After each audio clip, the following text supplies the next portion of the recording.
ভাইয়া, ইংরেজিতে আমার অবস্থা খুবই খারাপ। অন্যান্য সাবজেক্টে 90% নাম্বার আনতে পারলেও ইংরেজিতে মনে হয় আমার 30% নাম্বারও আসবে না। আমার অবস্থা এতটাই শোচনীয়। এই ধরনের কমেন্ট বেশ অসংখ্য কমেন্ট আমি আমার বিভিন্ন ভিডিওতে পাচ্ছি। এসএসসি 26 ব্যাচের শিক্ষার্থীরা তোমরা এই কমেন্টগুলো করছো অনেকেই। সো আমার কাছে মনে হয় এই সময়ে এসে তোমাদের এই ধরনের কমেন্ট শোনা আমার জন্য একটা আফসোসের বিষয়। কারণ আমি তোমাদেরকে আগে হয়তো এরকম সাপোর্ট দিতে পারিনি। এখন যেরকম সাপোর্ট দেওয়ার চেষ্টা করছি। আম আগে হয়তোবা সাপোর্টগুলো পেলে, ইংলিশের ক্লাসগুলো পেলে তোমাদের এই প্রবলেমগুলো হয়তোবা থাকতো না।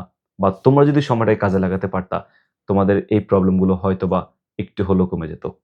সো আমি আজকের ভিডিওতে তোমাদেরকে বলব, তোমাদের প্রিপারেশন যেমনই হোক না কেন, ইংরেজির প্রিপারেশন 30% না, যদি 5% 10% ও হয়ে থাকে, তুমি কিভাবে এটাকে এট লিস্ট 70-80% এ নিয়ে যেতে পারো, সেটার কিছু গাইডলাইনস আমি তোমাদেরকে বলবো। এবং তুমি যদি এই জিনিসটা একটু পালন করতে পারো, মেইনটেইন করতে পারো, তোমার জন্যে সব সব মোটামুটি সবকিছু সহজ হয়ে যাবে। একটু কনফিডেন্স তুমি নিজের মধ্যে আনতে পারবা। সো আমি আমার তোমাদের যখন আমি ক্লাসে ছিলাম, যখন আমি এসএসসি পরীক্ষার্থী ছিলাম, তখন আমারও অবস্থা মোটামুটি ইংরেজিতে খারাপ ছিল বলতে পারো। এখন আমি ইংলিশ পড়াচ্ছি, তখন পরবর্তীতে নিজেকে শুধরাইছি, নিজেকে চেঞ্জ করছি, ইংলিশে নিয়ে কাজ করছি, পড়াশোনা করেছি। বাট তোমাদেরও সময় কিন্তু ইংরেজি বলো এবং ম্যাথে, ভাইয়া কমার্সে ছিলাম। তো ইংরেজি এবং ম্যাথে ভাইয়ার অনেক বেশি উইকনেস ছিল। হ্যাঁ, অনেক বেশি উইকনেস ছিল। সায়েন্সেও মোটামুটি উইকনেস ছিল। বাট স্টিল ভাইয়া হিসাব বিজ্ঞান ভালো পারতাম। অ্যাকাউন্টিং, ফাইনান্স খুবই প্রিয় সাবজেক্ট ছিল। বাট ইংরেজি, অঙ্ক এত বেশি ভালো পারতাম না। তো আমি তখন যেটা করেছি, আমার কিছু ফ্রেন্ড সার্কেল ছিল ক্লাসের মধ্যে। আমার বাসাবত ভাইয়ার school, Kadamtala Purba Basabo school and college. সেইখানে ভাইয়ার বেশ কিছু ফ্রেন্ড সার্কেল ছিল। এবং তারা মানে খুবই ব্রিলিয়ান্ট ছিল, খুবই ভালো শিক্ষার্থী ছিল। তাদের ইংলিশের বেসিক, তাদের ম্যাথের বেসিক, অন্যান্য সাবজেক্টের বেসিক অনেক ভালো। এবং তাদের হ্যান্ড রাইটিংও কিন্তু অনেক সুন্দর ছিল। আমি সবাইকে ফলো করতাম যে রাইটিং এত সুন্দর হয় কিভাবে? ওদের খাতার প্রেজেন্টেশন এত সুন্দর কিভাবে? আমি সবাইকে ফলো করতাম। তো আমি যেটা করেছি, আমি ওদেরকে বলতাম যে ওরা আমার খুবই ক্লোজ ফ্রেন্ড ছিল। আম আম আমার কাছে মনে হয় তোমাদের এরকম ভালো, ভালো স্টুডেন্টের ক্লোজ ফ্রেন্ড তোমাদের আছে, বা তোমাদের পরিচিত অনেক ফ্রেন্ড সার্কেলই আছে যারা কিনা পড়াশোনা করতে চায় বা পড়াশোনা করে। একসাথে তোমরা পড়াশোনা করো। একজন আরেকজনকে হেল্প করো।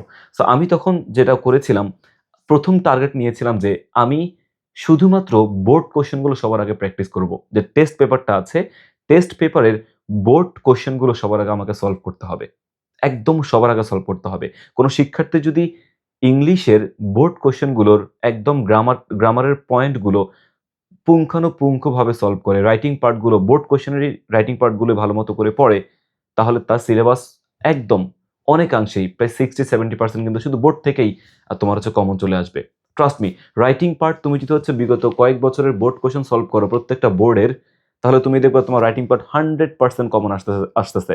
তোমার স্টোরি কমন আসবে, তোমার প্যারাগ্রাফ কমন আসবে, ইমেইল, অ্যাপ্লিকেশন, লেটার, ডায়ালগ সবকিছু তুমি অবশ্যই কমন পাবা। এটা আমি বলে দিচ্ছি, তুমি কথাটা লিখে রাখো। ওকে? এবং তুমি যদি প্রত্যেকটা বোর্ড কোয়েশ্চেনের যে গ্রামাটিক্যাল পার্ট গুলো আছে, right forms of verb, changing sentence, punctuation marks, connectors, এই টপিকগুলো তুমি যদি ধরে বেশি, বেশি প্র্যাকটিস করো, একটা বোর্ড কয়েকবার করে প্র্যাকটিস করো, তুমি দেখবা যে এই ধরনের প্রশ্ন হয়তোবা হুবহু চলে আসতে পারে, বা সেইম ক্যাটেগরির প্রশ্ন হচ্ছে তোমাকে পরীক্ষাতে দিয়ে দিতে পারে। তো তুমি সেখান থেকে আগে থেকে যদি প্রশ্নের ধরনটা বুঝে যাও, সেইম ক্যাটেগরির প্রশ্ন পেয়ে যাও, তখন তোমার আনসার করতে কিন্তু অনেক সহজ হবে, অনেক সহজ হবে। এখন কথা হচ্ছে যে তুমি যদি একদমই নাই পারো, সেকেন্ড পেপারের রাইট ফর্মস অফ ভার্ব তুমি জানোই না এটা জিনিসটা কি। তুমি চেঞ্জিং সেন্টেন্স কিভাবে করতে হয় তুমি কিছুই জানো না। তুমি 1% 2% জানো। তো এখন তুমি কি করবা? তুমি যেহেতু জানোই না, তাহলে তো বোর্ড কোয়েশ্চেন সলভ করতে গেলে তো আল্টিমেটলি মুখস্থ করা ছাড়া উপায় নাই উত্তরগুলো। কিন্তু মুখস্থ করে তো খুব বেশি লাভ হয় না। হয়? হয় না। হয়তোবা ২ দিন, ৪ দিন, ১ সপ্তাহ তুমি মনে রাখতে পারবা। কিন্তু আল্টিমেটলি তুমি তো ভুলে যাবা। ভুলে যাবা না? ভুলে যাবা। তো তোমার যেটা করতে হবে, আমি যেটা করেছিলাম, আমি ৪ জন ফ্রেন্ডস ছিল ভাইয়ার। ৪ জনের সাথে আমি আরেকজনকে আমরা পরবর্তী ব্যবস্থা করেছিলাম যে কিনা আরো একটু বেশি মেধাবী ছিল। এনিওয়ে, সো আমরা ৪ জন ফ্রেন্ড একসাথে গ্রুপ করেছিলাম। ৪ জন ফ্রেন্ড ছিলাম। হ্যাঁ, ৪ জন বা ৫ জনের মতোই আমরা একটা গ্রুপ করেছিলাম। সো গ্রুপ করার পরে আমরা একজনের বাসা প্রতি সপ্তাহে সিলেক্ট করতাম। প্রতি সপ্তাহে ২ দিন বা ৩ দিন আমরা গ্রুপ স্টাডি করতাম। গ্রুপ স্টাডি বলতে আমরা যেটা বর্তমানে গ্রুপ স্টাডি করি, অনেকে যায়, আড্ডা দেয়, ঘুরে, তোমার হচ্ছে মেয়ে বান্ধবীকে নিয়ে, ছেলে বান্ধবীকে নিয়ে ঘুরে ফিরে খায়, এমন কিছু না। Group study, actual group study বলতে যেটাকে বুঝি আমরা, সেটাই কিন্তু করেছিলাম। ইয়েস। তো আমরা তখন বন্ধুরা মিলে একজনের বাসা সিলেক্ট করতাম। প্রতি সপ্তাহে গিয়ে ২ দিন আমাদের গ্রুপ স্টাডি হতো। পুরো সপ্তাহে নিজেরা পড়তাম। কোনো প্রবলেম থাকলে যদি নিজেরা সলভ করতে না পারতাম, টিচারের কাছে যেতাম। লাস্টের দিক দিয়ে এসে তোমার যে টিচারদের কাছে পড়তাম না, তখন নিজেরাই এই স্টাডি করার মাধ্যমে সলভগুলো মানে সবকিছু সমাধান করতাম। তখন কোনো প্রবলেম আইডেন্টিফাই করতে না পারলে সেগুলো ভাইয়া হচ্ছে ডায়েরির মধ্যে লিখে রাখতাম, এবং আমরা যখন একসাথে পড়তে আসতাম, প্র্যাকটিস করতে আসতাম, তখন এই প্রবলেমগুলো নিয়ে কথা বলতাম। তখন আমি না পারলেও আরেকজন কিন্তু জিনিসটা বুঝে বা পারে, বা আরেকজন না পারলে আরেকজন পারবে। সো সবার কম্বিনেশনেই আমাদের যেকোনো প্রবলেম সমাধান হতই। অ্যাকাউন্টিং এ প্রবলেম হলে সেটা সলভ হয়ে যেত। ফাইন্যান্সে প্রবলেম হলে, ইংলিশ, বাংলা, ম্যাথসে প্রবলেম হলে সবকিছু কিন্তু আমাদের আল্টিমেটলি সলভ হয়ে যেত। একজন না একজন পারতই। এবং এটা কিন্তু রিয়েল গ্রুপ স্টাডি ভাই, আবারও বলছি। গ্রুপ স্টাডিকে অনেকে আমরা নেগেটিভলি ধরি, যে আড্ডা হয়, সময় নষ্ট হয়, অনেক কিছু প্রবলেম হয়ে যায়। Not like that. তুমি যদি সত্যিকার অর্থে গ্রুপ স্টাডি করতে চাও, আ মানে আল্টিমেটলি শিখতে চাও, নিজের মেন্টালিটি, মানে নিজেকে মেন্টালি প্রিপেয়ার্ড করবা যে না, আমাকে শিখতে হবে, নিজেকে পরিবর্তন করতে হবে। তো এই মেন্টালিটি নিয়ে তুমি হচ্ছে গ্রুপ স্টাডিতে যাবা। আড্ডা দেওয়ার জন্যে না। হ্যাঁ, পড়ার পরে ২-৩ ঘন্টা তুমি যখন একসাথে পড়বা, পড়ার পরে তুমি ০.৫ ঘন্টা দুষ্টামি করো, ০.৫ ঘন্টা তুমি আড্ডা দাও। প্রবলেম নাই। কিন্তু ৩ ঘন্টার মধ্যে ২ ঘন্টা আড্ডা দিচ্ছ, ১ ঘন্টা পড়তেছো না পড়ার মতো, সেটা কিন্তু লাভ নাই। সো তুমি তোমার প্রিপারেশন, আমি আবারও বলছি, প্রিপারেশন যে অবস্থানেই থাকুক না কেন, তুমি তো এখন আল্টিমেটলি YouTube ভিডিও দেখে যদি নিজে না বুঝো তাহলে প্রবলেম। নিজে যদি বুঝতে পারো তাহলে ঠিক আছে। আমি প্রত্যেকটা বোর্ডের ইনশাআল্লাহ টেস্ট ওভার প্র্যাকটিসের ভিডিও যতটুকু পারবো ততটুকু আমি এক করে এই ভিডিওতে, এই চ্যানেলে দিয়ে দিব। তোমরা সেখান থেকে প্র্যাকটিস করতে পারবা। কিন্তু তুমি যদি দেখা যায় ভিডিওগুলো দেখেও না বুঝো, কারণ তোমার তো বেসিক একদমই উইক। তুমি একদম শুরু থেকে পড়ার কিন্তু সুযোগ তোমার এখন নাই। সো এখন তোমার প্র্যাকটিসের সময়।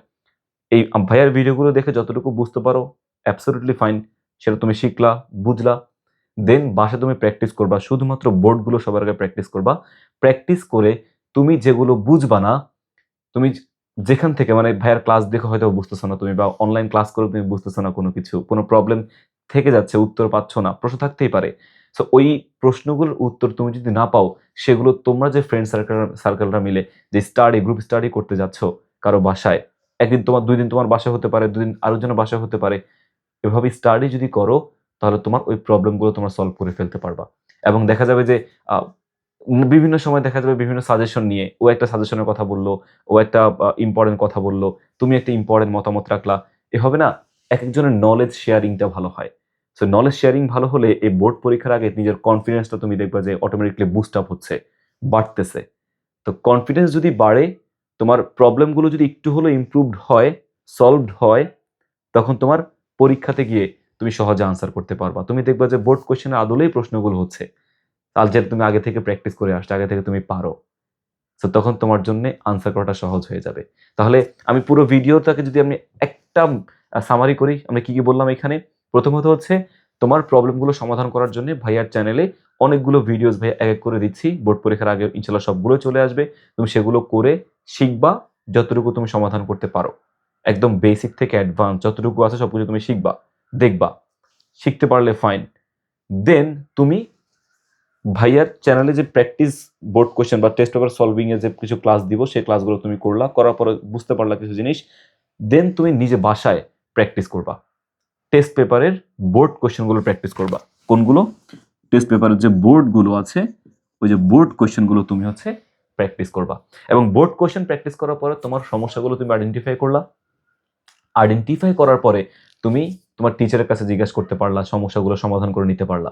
যদি তারপরও সমস্যা সমাধান না হয়, আবারও বলছি, সঠিক ওয়েতে গ্রুপ স্টাডি করতে পারো। তোমরা কয়েকজন ফ্রেন্ড মিলে তোমার বাসায় ২ দিন, কারো বাসায় আরেকজনের বাসায় ২ দিন। এভাবে তুমি যদি আশেপাশে, বেশি দূরে না কিন্তু, সময় নষ্ট হবে যাওয়া আসা করতে। একদম ক্লোজলি তোমরা গ্রুপ স্টাডির আয়োজন করতে পারো। সেখানে তোমাদের প্রবলেমগুলো নিয়ে তোমরা ডিসকাস করতে পারো এবং সেগুলো সমাধান করে নিতে পারো। এতে একেকজনের প্রবলেম একেকজন সলভ করে দিতে পারবা। প্রিপারেশনটা সহজ হয়ে যাবে, গুছানো হবে।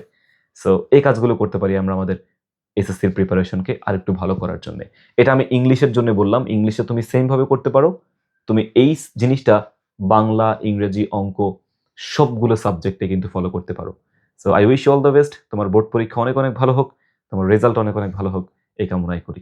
Thank you so much for watching the video. Take care. আল্লাহ হাফেজ। আসসালামু আলাইকুম।